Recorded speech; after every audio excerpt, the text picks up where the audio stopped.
여러분들 안녕하십니까? 설쌤이에요. 자, 오늘은 발해 마무리 시간이 되겠습니다. 우리 발해 그동안 너무 재밌었는데 발해 처음 만든 사람이 누구였죠? 일대왕, 바로 고왕이었습니다. 복습하는 거예요. 고왕이 누구냐면 대조영이었습니다. 대조영. 옛날에 드라마도 있었어요. 발해를 만든 사람이고, 두 번째 이대왕이 누구냐면 무왕, 이름처럼 정말 싸움을 잘했죠. 이름이 대무예예요. 그래갖고 이 사람 막 중국 막 가서 막 산둥반도 작살 내고 막 신라 막 맞서 싸우고 영토 엄청 넓혔단 말이지. 무를 숭상했던 사람이에요. 근데 오늘의 주인공은 누구냐면 제3대왕 무왕의 아들 문왕이 되겠습니다. 우리가 아는 그 그럴문자예요. 그러니까 이 사람은 뭐예요? 이거는 칼보다는 평화를 택했다. 오늘은 문왕 대흥무와 발해의 마지막까지 한번 살펴보도록 하겠습니다. 감독님, 나라를 지키기 위해선 칼을 빼들어야 됩니까? 붓을 빼들어야 됩니까? 둘 다 필요하지 않을까요? 정답. 저는 그렇게 생각해요.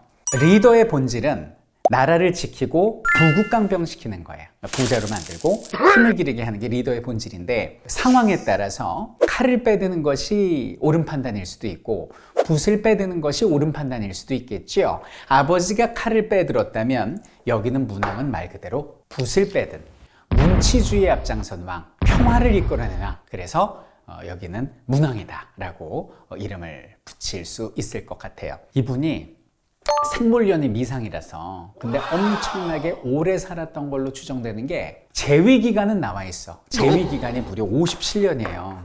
근데 57년이 얼마나 긴 기간이냐면, 조선시대 가장 장수한 왕이 누군지 아십니까? 태종, 태세, 문단세 중에 제일 오래 살았던 왕? 영조. 오, 잘하시네, 감독님. 영조가 82세 사시잖아요. 영조 재위기간이 52년이에요, 52년.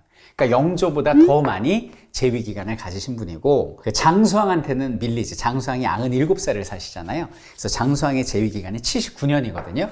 그러니까 우리나라 반만년 역사 중에 장수왕보다는 덜 하지만 영조보다도 더 했던 2위입니다. 재위기간 2위. 그것이 바로 문왕이다. 이렇게 봐주시면 되겠습니다. 그럼 이렇게 57년이라는 재위기간 동안 과연 그는 어떤 업적을 남겼는지 한번 살펴보도록 할게요. 그가 이제 태자에서 왕이 된 것은 약 20대에서 30대 정도로 추정이 됐어. 왕이 됐어. 왕이 딱 되고 나서 보니까 아버지가 영토는 엄청나게 넓혀놨거든. 근데 그러면 이분은 영토를 넓히는 것보다는 이제 지키는 것이 이 사람한테는 미션일 수가 있는 거지. 그래서 이분이 택한 건 뭐였냐면 평화였어요. 어렸을 때부터 아버지가 신라하고 싸우고 당나라하고 싸우고 정말 거기에 죽어나가는 백성들, 울부짖는 아이들 많이 봤을 거란 얘기지. 자, 이제는 그만 피 흘리고 우리 한번 살을 찌워보자라는 생각을 합니다. 그래서 여기 있는 그 문왕이 했던 일은 뭐냐면 중국인 당나라와의 친선을 도모했다는 거죠. 그래서 당나라에 사신을 보내고 유학생 등을 많이 보냈어요. 그래서 여기는 산둥반도에 가면 이제 발해 사신들이 묵는 발해관이라고 있는데, 이 발해관이 차고 넘칠 정도였다, 이렇게 보시면 되겠습니다. 그리고 여기는 당나라가 이제 기분이 좋아질 거 아니에요. 자기들하고 친선을 하니까. 그래서 그전에는 뭐라고 그랬어요? 여기는 대조영 시기에는 발해 군왕이라는 칭호를 받았잖아요. 근데 그 군왕을 문왕 때 와서 국왕으로 인정을 해줍니다. 당나라에서. 결국 당나라는 여기는 발해를 정식 국가로 인정했다. 그 정식 국가로 인정하는 그 마중물을 이뤄낸 사람이 여기는 문왕이다. 이렇게 봐주시면 되겠습니다. 그리고 또 이제 서로의 이익이 맞았던 게 뭐냐면, 당시 당나라의 황제가 현종이었는데요. 자기 며느리와 사랑에 빠져 있었습니다. 그게 누굴까요? 양귀비 들어보셨죠? 당나라 현종의 며느리예요. 너무 이뻐가지고 아들 내치고 이제 며느리를 차지한 황제거든요. 그러니까 며느리한테 빠져 있어가지고 뭐 전쟁하기도 싫었고, 그때 또 관료들이 난을 벌여요. 알록산의 난이라고. 그래서 내부적으로 골치 아팠기 때문에 굳이 발해와 군사적 충돌을 할 이유가 없었겠지. 그래서 발해의 평화 정책과 중국의 어떤 안으로의 어려움이 잘 매칭이 돼서 서로 이제 친선 관계를 맺게 됐다. 이렇게 보시면 되겠습니다. 자, 그럼 여기는 문왕은 생각했어요. 여기는 서쪽은 어느 정도 해결이 됐는데, 여기는 밑에는 신라가 눈에 걸리겠지. 그럼 신라도 어떻게? 신라도 우리 그만 친선합시다. 이렇게 된 거예요. 그래갖고 문왕이 여기는 신라하고 서로 교역로, 신라도라는 교역로를 이렇게 막 만들어갖고 활발히 교역을 하려고 하는데 그 전에 이제 신라를 견제하기 위해서 굉장히 혈맹처럼 동맹 맺고 친했던 일본한테 연락이 온 거야. 뭐라고 연락이 왔냐면 여기는 건방진 신라가 자신이 보낸 신하를 매몰차게 내쫓았습니다. 우리 함께 군사리를 일으켜 여기는 신라를 칩시다. 이렇게 서찰이 온 거예요. 이게 뭐냐면 일본은 항상 세상의 중심이 자기라고 생각했어. 중국이 여기가 아니라 자신네가 세상의 중심이라고 생각하고 막 자신들의 일왕을 천황이라고 부르고 막 그러잖아요. 그런 마음을 가지고 신라에 사신을 보내가지고 사신이 오만방자하고 난리를 피니까 신라 경덕왕이 짜증나고 쫓아버린 거야, 사신을. 거기에 앙심을 품고 외가 군사작전을 일으켜서 동시에 치고 내려치자 이래버린 거예요. 그럼 여기는 문왕은 전쟁이 아닌 평화를 원하는 사람이고 이제 신라하고 교역을 하려고 그러는데 여기는 외가 이런 주장을 해오니까 부담스러울 거 아니에요. 그래서 정중히 그것을 거절을 하게 됩니다. 그래서 여기는 외하고는 관계가 조금 서먹해지게 되고요. 여기는 신라와 신라도를 통해서 상당한 교역을 했던 이것이 바로 발해 문왕 때의 상황이다. 외교적 상황이다. 이렇게 보시면 되겠습니다. 여기는 문왕 같은 경우는 수용할 건 합니다. 나라의 발전을 위해서 당시 중국의 정치제도가 굉장히 잘 만들어져 있었거든요.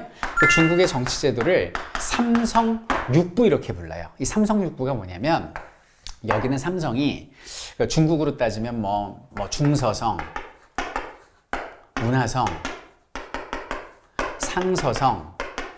상서성 이렇게 세 개의 관부가 있고 여기 중국에 뭐 이렇게 황제가 있겠죠. 왕이 있으면 여기는 중서성, 문화성, 상서성에서 왕의 명령을 검토하고 반포하고 보좌하고 뭐 이런 역할을 해요. 그리고 그것을 이호예, 병, 형, 공 그래가지고 여기는 6개의 장관들한테 넘기는 거야. 그래갖고 뭐 인사와 관련된 거는 여기는 2부에다가 내리고 재정과 관련된 건 호부에다가 그리고 외교, 교육과 관련된 건 예부에다가 내리고 군사, 뭐 형벌, 건설 이렇게 해서 3개의 큰 국무회의와 6개 장관직으로 나라가 돌아가는 시스템. 이게 삼성육부거든. 그래갖고 명칭 같은 경우도 정당성, 그 다음에 선조성, 중대성 이렇게 독자적인 명칭을 사용을 하고요. 이호의 병영공이 아니라 충, 인, 의, 지, 예, 신 이런 식으로. 네, 그래서 뭔가 명칭과 운영면에서 가지고는 왔지만 우리한테 잘 맞게 요거를 독자적으로 개발해내신 그런 분이 여기는 이제 문왕이 되시고, 그리고 이제 또 문치주의다 보니까 학생들 교육에도 굉장히 심혈을 기울이십니다. 그래서 주자감이라는 이름의 국립대학을 만드신 이런 분이 바로 여기는 문왕이 되시겠습니다. 여기는 4대 왕부터 10대 왕 되기 전까지 엄청난 혼란이 일어나게 되는데 26년 동안 6명의 왕이 교체가 되는, 그러니까 임기는 1년짜리도 있고 3년짜리도 있고 오늘 무슨 대통령 임기보다 더 짧았다는 얘기죠. 그럼 이 얘기는 간접적으로 해석해 보면 뭐예요? 반란이 일어나거나 암살이 벌어졌거나 굉장히 혼란한 운명이 발해를 찾아들게 됩니다. 그러다 10대 왕이 선왕인데요. 이 선왕 때 와서 발해가 전성기를 이루게 돼요. 전성기. 이때 어느 정도 전성기를 이루게 되냐면 선왕 때인데요. 여기는 선왕 때, 여기는 요동 지역까지 발해가 차지하고요. 그리고 그 전에 북만주 차지했었잖아요.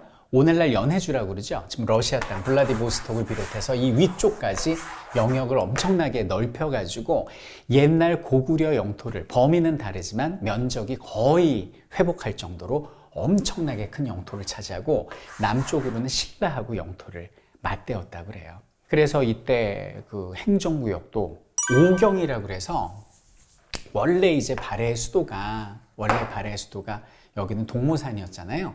동모산 옆에 이제 중경이라고 있었잖아. 중경, 여기가 상경, 여기가 동경, 서경, 오늘날 함경도가 남경이에요. 이 체제를 만든 거는 이제 문왕 때 이미 체제가 만들어졌지만 오경뿐만 아니라 15부로 다시 나라를 나누고 다시 그 62주로 쪼개야만이 이 행정이 가능할 정도로 거대한 영토를 가졌던 게 여기는 선왕 때가 되겠습니다. 그래서 당시 중국은 발해를 뭐라고 불렀냐면 바다 동쪽에 있는 융성한 국가, 그래서 해동, 성국 이렇게 불렀던 것이죠. 자, 근데 선왕에 대한 사료가 거의 남아있지 않아서 이분이 뭐 어떤 방법으로 영토를 넓히고 나라를 키웠는지는 아쉽게도 알 수가 없고요. 분명한 것은 선왕 사후에 다시 왕들이 제대로 리더 역할을 하지 못해서 혼란이 오고 멸망을 하게 됩니다. 귀족들이 반란을 벌이고 말갈족들이 다시 분열을 하면서 결국 여기는 서북방에 있었던 북방민족 거란의 침입으로 여기는 발해는 멸망을 하게 되죠. 그리고 발해 왕족, 그 대씨들, 고씨들, 이 사람들은 그때 마침 여기는 통일신라가 분열되면서 여기 후백제, 견훤의 후백제, 원래 신라 왕실은 이렇게 쪼그라들고 왕건이 고려라는 나라를 만든 구삼국 시대였거든요. 그래서 발해가 멸망하면서 고씨들, 대씨들, 옛 고구려의 후손들이 고려 왕건한테 망명을 하면서 사실상 발해의 역사는 뒤안길로 사라지게 됩니다.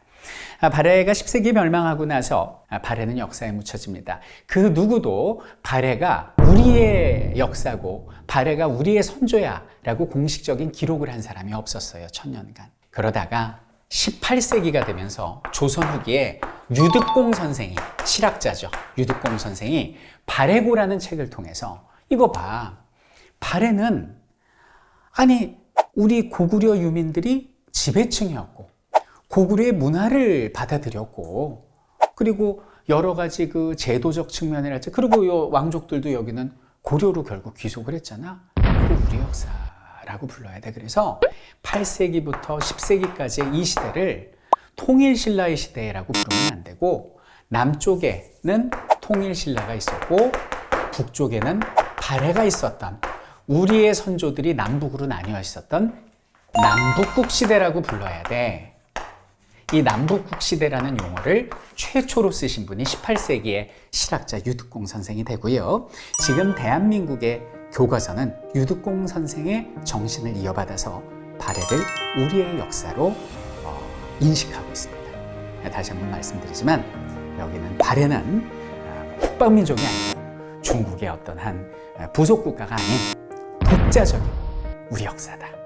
이거를 꼭 기억해 주셨으면 되겠습니다. 이렇게 해서 발해의 역사를 마무리하고요. 다음 시간에는 우리가 기다렸던 짜자자자잔짠 짜자자자잔짠 우삼국을 넘어서 고려를 향하는 그런 타임슬립을 해보도록 하겠습니다. 출발!